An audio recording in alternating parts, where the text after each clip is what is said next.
Vous devez résoudre 10 énigmes avec celle-là, mais vous n'êtes pas obligé de faire que des jaunes. Vous faites absolument Résoudre des énigmes en moins d'1 heure, c'est le principe de Luminopolis. À 4 jours de l'ouverture de la nouvelle exposition du Quai des Savoirs, ce sont les animateurs qui vont tenter l'expérience. Ils vont jouer un rôle d'accompagnement on dit souvent de maître du jeu, c'est-à-dire qu'en fait ils vont faire que le jeu se passe bien et que le public vive une belle expérience. Donc ils ont un rôle très important. Ils doivent comprendre les énigmes pour pouvoir guider les futurs visiteurs. Parce que le bord d'une lentille c'est toujours convexe aussi pour que ça émette dans toutes les directions. Apprendre en s'amusant, c'est le parti pris du Quai des Savoirs. Un parcours est même consacré aux tout petits curieux de 2 à 7 ans. Explorer le monde, ça peut commencer très tôt. Avec des structures colorées sans même s'en rendre compte, Isis découvre des notions d'équilibre. Là, je construis une construction qui fait très haute. Ça reste éducatif, on peut découvrir pas mal de choses.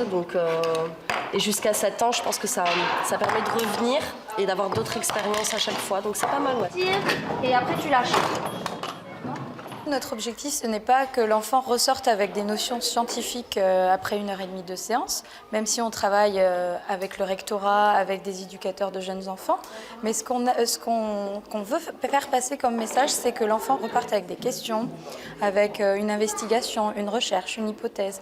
Et c'est là tout le début de la découverte scientifique.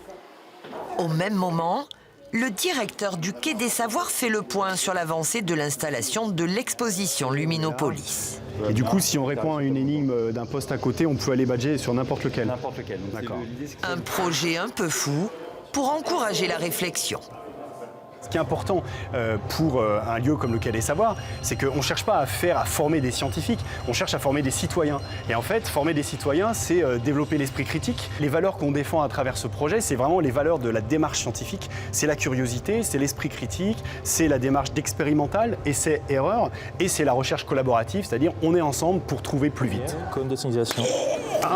Ensemble, les animateurs progressent.